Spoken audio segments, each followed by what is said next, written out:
Morning बच्चों। आज मैं आपको पाठ 16 क्रिया के बारे में बताने जा रही हूँ। क्रिया, आप लोग जानते हैं क्रिया किसे कहते हैं? किसी कार्य के करने या होने को क्रिया कहा जाता है। ठीक है, आप बैठे हैं वह क्रिया नहीं है, आप सो रहे हैं वह क्रिया नहीं है। जब आप किसी कार्य को करते हैं या कोई कार्य हो रहा है तब वह क्रिया कहलाती है। ठीक है, अब देखिए क्रिया क्या है? क्रिया जिस शब्द से किसी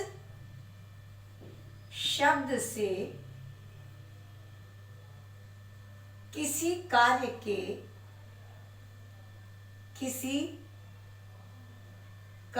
के करने या होने का पता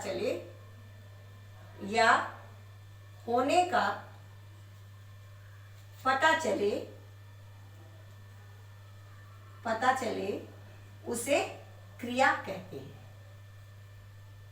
ठीक है, उसे क्रिया कहते हैं।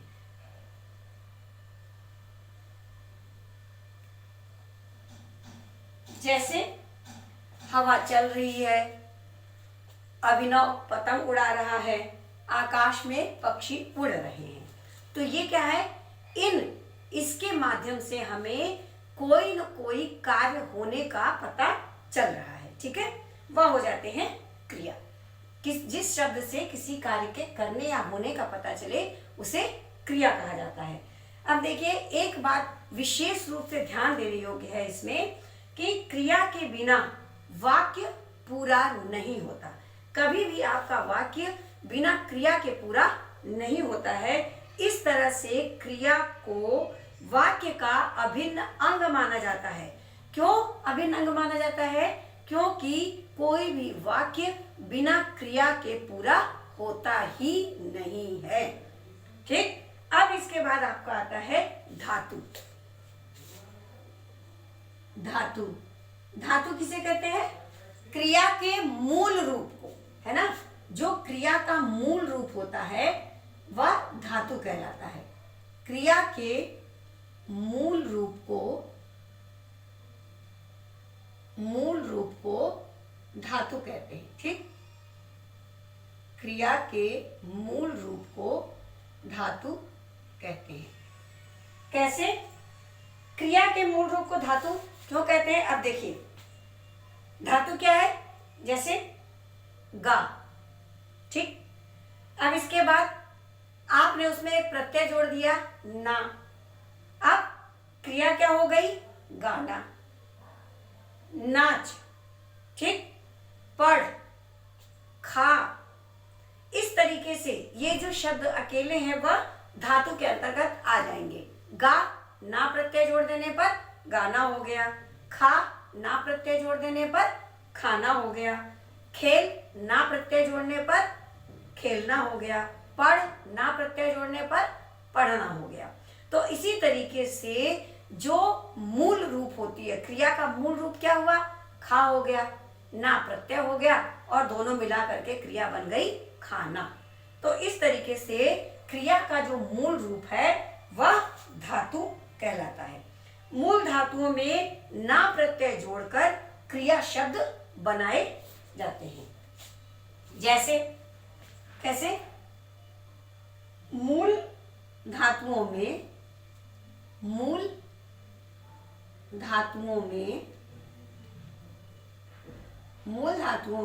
ना, ठीक है, ना प्रत्यय जोड़कर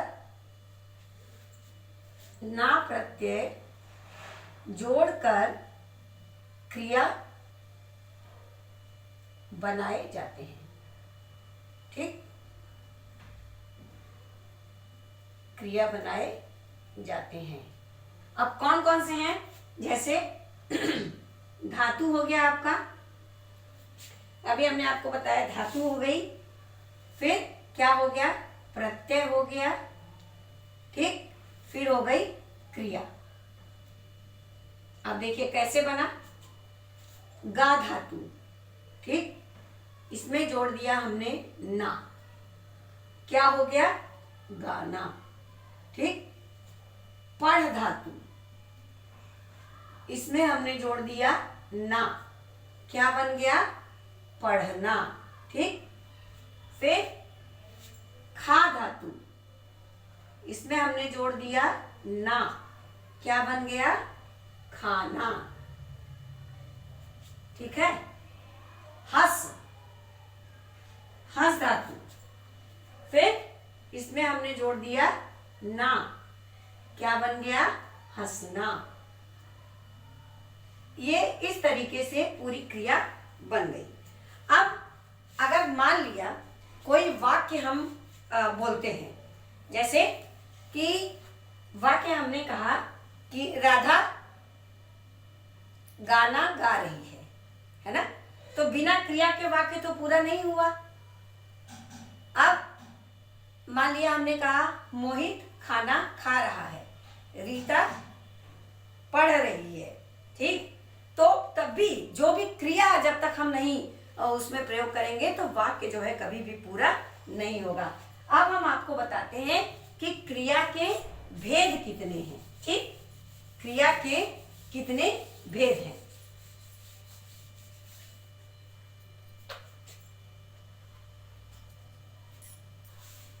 क्रिया के भेद, क्रिया के भेद। सबसे पहले हम आपको यह बताएंगे कि क्रिया को दो आधारों पर बांटा गया है ना? क्रिया को दो आधारों पर बांटा गया है। दो आधारों पर बांटा गया है। कौन कौन सा है? एक आपका कर्म के आधार पर, नंबर एक हो गया आपका कर्म के आधार पर, और नंबर दो आपका हो गया रचना के आधार पर। ये देखिए, नंबर दो हो गया आपका रचना के आधार पर, यानी कि क्रिया का वर्गीकरण दो आधारों पर है। कौन कौन से आधार पे? एक कर्म के आधार पर और एक रचना के आधार पर। ठीक है। एक जो हम कर्म करते हैं उस आधार पर क्रिया को वर्गीकृत किया गया, और दूसरा रचना के आधार पर क्रिया को वर्गीकृत किया गया है। अब देखिए, कर्म के आधार पर क्रिया के कितने भेद हैं। अब जो नंबर एक हमने आपको बताया था, अब ये देखिएगा कि कर्म के आधार पर, अब इन्हीं दोनों के आधार पर अलग अलग भेद बताए गए हैं। अब कर्म के आधार पर भेद हैं। कर्म के आधार पर भेद कौन कौन से? एक हो गया अकर्मक क्रिया, पहली हो गई आपकी अकर्मक क्रिया, और दूसरी हो गई सकर्मक क्रिया। अकर्मक क्रिया माने कर्म रहित क्रिया, और सकर्मक क्रिया यानी कर्म के सहित क्रिया। ठीक। एक अकर्मक क्रिया जिसमें कर्म की आवश्यकता नहीं होती, और सकर्मक क्रिया जिसमें हमें कर्म की आवश्यकता होती है। अब देखिए, अकर्मक क्रिया क्या है? जिस क्रिया का फल कर्ता पर पड़ता है, यानी करने वाला जो होता है उस पर पड़ता है। का आपका हो गया अकर्मक क्रिया में जिस क्रिया का फल, जिस क्रिया का फल कर्ता पर पड़ता है, यानी कि करने वाले पर, कर्ता पर पड़ता है, वह क्या कहलाती है? अकर्मक क्रिया। वह अकर्मक क्रिया है। ठीक है। फिर अगला दूसरा आपका आ जाता है सकर्मक क्रिया। जिस क्रिया का फल कर्ता पर पड़ता है वह अकर्मक क्रिया कहलाती है। जैसे बच्चा सो रहा है, पक्षी उड़ते हैं। इन वाक्यों में बच्चा और पक्षी है ना कर्ता है, तथा सो रहा है और उड़ते हैं क्रियाएं। यहाँ क्रिया का प्रभाव सीधा कर्ता पर पड़ रहा है। कौन कर रहा है ऐसा काम? जो है बिना कर्म के। पक्षी का तो कर्म ही है उड़ना, है ना, वो तो उड़ ही रहा है और सो रहा है, उसमें कोई कर्म नहीं है। लेकिन इसका फल सीधा करने वाले पर पड़ रहा है। जो सो रहा है वह बच्चा है, जो उड़ रहा है वह पक्षी। तो इस तरीके से यहाँ क्रिया का प्रभाव सीधा कर्ता पर पड़ रहा है, अतः ये आकर्मक क्रियाएं हैं। आकर्मक क्रियाएं भी दो प्रकार की होती हैं। कौन कौन सी? पहले आपको आकर्मक क्रिया के बारे में पूरा समझा दे, फिर आपको सकर्मक क्रिया के बारे में समझाएंगे।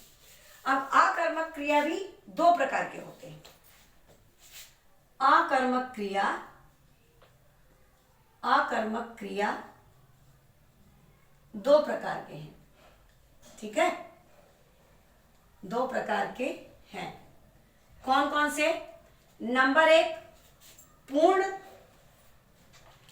आकर्मक क्रिया,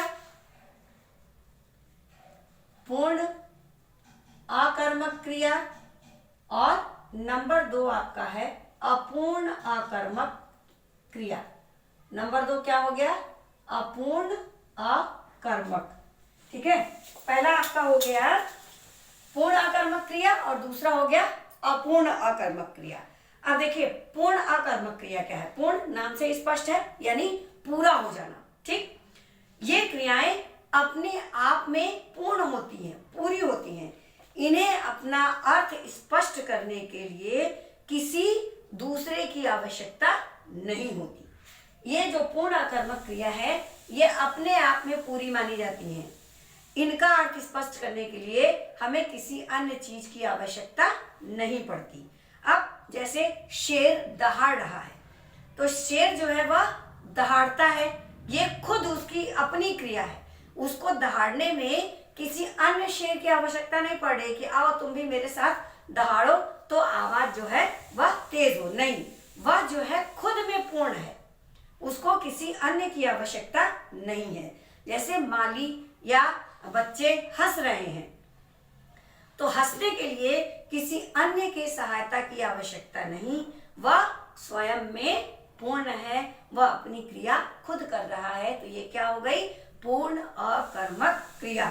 फिर दूसरा आपका आ जाता है अपूर्ण आकर्मक क्रिया। इन क्रियाओं को अपना अर्थ स्पष्ट करने के लिए किसी अन्य की आवश्यकता होती है, किसी दूसरे चीज की आवश्यकता होती है। जैसे वह बड़ा होकर इंजीनियर बनेगा। अब इंजीनियर बनने के लिए उसको जो है किसी अन्य चीज की आवश्यकता होती है। किस चीज की? उसको पढ़ने की, उसको परिश्रम करने की, उसको पास होने की, है ना, रेगुलर स्कूल जाने की। तो इस तरीके से जो है इसमें हमें किसी अन्य चीज की आवश्यकता पड़ रही है। जैसे रवीना मेहनती है, अब मेहनत करने के लिए हमें जो है मेहनत की आवश्यकता है ना, किसी दूसरे चीज की जरूरत पड़ रही है। तो अब इसके बाद आपका आ जाता है दूसरा, क्या आता है? सकर्मक क्रिया। अभी हमने आपको अकर्मक क्रिया के बारे में सब बता दिया। अब आता है दूसरा आपका सकर्मक क्रिया। सकर्मक क्रिया यानी कर्म के सहित, जो हम बिना कर्म के कार्य नहीं कर सकते, जिस क्रिया का फल कर्म पर पड़ता है, ठीक, जिस क्रिया का फल कर्म पर पड़ता है, जिस क्रिया का फल कर्म पर पड़ता है, उसे क्या कहते हैं? सकर्मक क्रिया। उसे सकर्मक क्रिया कहा जाता है, ठीक है, उसे सकर्मक क्रिया कहते हैं। अब यह भी दो प्रकार के होते हैं, उसे सकर्मक क्रिया कहते हैं, ठीक है। और सकर्मक क्रिया भी दो प्रकार की होती है। दो प्रकार के हैं। कौन कौन से? दो प्रकार के हैं, ठीक। कौन कौन से हैं? नंबर 1 एक कर्मक क्रिया, है ना, एक कर्मक क्रिया, और दूसरी हो जाती है आपकी द्विकर्मक क्रिया। द्विकर्मक क्रिया, ठीक। एक हो गई आपकी एक कर्मक क्रिया और दूसरी हो गई द्विकर्मक क्रिया। तो एक कर्मक क्रिया क्या है? जिन क्रियाओं का एक कर्म होता है, यानी एक ही व्यक्ति कर्म कर रहा है, उन्हें एक कर्मक क्रिया कहते हैं। उसमें कोई और नहीं मिला हुआ है, सिर्फ एक व्यक्ति ही कर्म करता है, कर रहा है, तो वह कहलाती है एक कर्मक क्रिया। जैसे माँ ने खाना बनाया, तो कर्म किसने किया खाना बनाने का? सिर्फ माँ ने, सिर्फ अकेले केवल माँ ने ही खाना बनाया है, तो कर्म किसका हुआ? एक कर्म हुआ माँ का, उसमें किसी अन्य की कोई आवश्यकता नहीं पड़ी। जैसे कि दादाजी गीता पढ़ रहे, तो पढ़ने का कर्म कौन कर रहा है? दादाजी कर रहे अकेले। तो इस तरीके से यह एक कर्मक क्रिया मानी गई, जिसमें कि सिर्फ एक का ही कर्म होता है। द्विकर्मक क्रिया, जिन क्रियाओं के दो कर्म होते हैं, अतः ये द्विकर्मक क्रिया कहलाते हैं। जैसे कि पंडित जी ने लोगों को प्रसाद बांटा। अब किसको बांटा? लोगों को बांटा, कई लोगों को दिया, है ना। माँ ने फल वाले को पैसे दिए, माँ ने पैसे दिए, फल वाले ने लिए। ये क्या हो गया आपका? द्विकर्मक क्रिया। तो इस तरीके से अकर्मक क्रिया दो प्रकार की हुई, एक पूर्ण अकर्मक और दूसरा अपूर्ण अकर्मक। सकर्मक क्रिया भी दो प्रकार की हुई, एक एक कर्मक और दूसरा द्विकर्मक। अब हम आपको बताते हैं कि रचना के आधार पर, जो हमने आपको पहले बताया था कि क्रिया का वर्गीकरण किया गया है दो आधारों पर, एक कर्म के आधार पर, एक रचना के आधार पर। कर्म के आधार पर क्रिया को दो भागों में बांटा गया, एक अकर्मक और एक सकर्मक। अकर्मक क्रिया जिसमें हमें कर्म की आवश्यकता नहीं पड़ी, उसके दो भेद हो गए, पूर्ण अकर्मक और अपूर्ण अकर्मक। फिर सकर्मक क्रिया आई, सकर्मक क्रिया जिसमें कर्म की आवश्यकता होती है ना, जिसका फल सीधा कर्म पर पड़ता है। उसके दो भेद हो गए, कौन कौन से? एक कर्मक और द्विकर्मक। ये हो गया आपका कर्म के आधार पर। अब दूसरा आपका आ जाता है रचना के आधार पर। ठीक, दूसरा आपका आता है कि रचना के आधार पर। दूसरा आ गया आपका रचना के आधार पर। अब रचना के आधार पर देखिए, कर्म को कितने भागों में बांटा गया है? क्रिया को रचना के आधार पर क्रिया को 5 भागों में बांटा गया है। ठीक है, रचना के आधार पर, रचना के आधार पर क्रिया को 5 भागों में बांटा गया है। क्रिया को 5 भागों में बांटा गया है। ठीक, अब वे 5 भाग कौन कौन से हैं? 5 भाग हैं। नंबर 1 हो गया आपका संयुक्त क्रिया।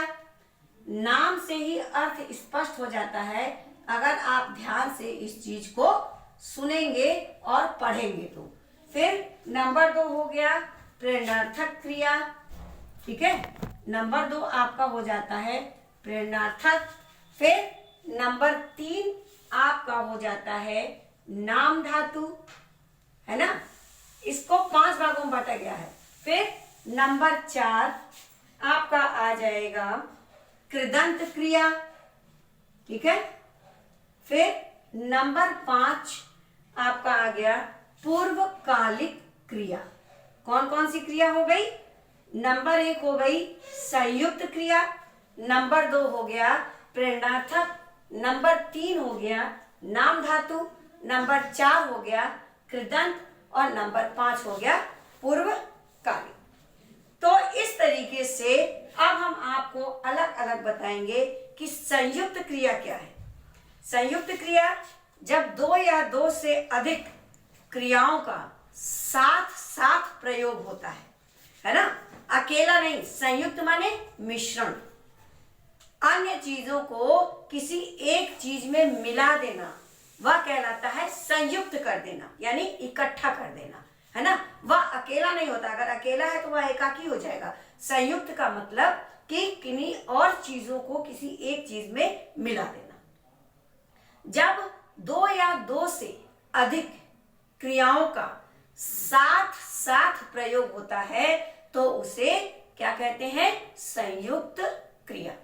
यानी कि दो या दो से अधिक चीजों को एक साथ मिला करके हम जो है उसका प्रयोग करते हैं तो वह संयुक्त क्रिया कहलाती है। ठीक, फिर उसके बाद संयुक्त क्रियाओं में पहली क्रिया मूल तथा शेष क्रियाएं सहायक होती हैं। सहायता देने वाली ये क्रियाएं रंजक क्रियाएं कहलाती हैं। रंजक क्रियाएं अगर अकेले प्रयोग की जाए तो वे ही मुख्य क्रिया बन जाती हैं। अभी इस पाठ का शेष भाग अब आप अगले वीडियो में देखें। धन्यवाद।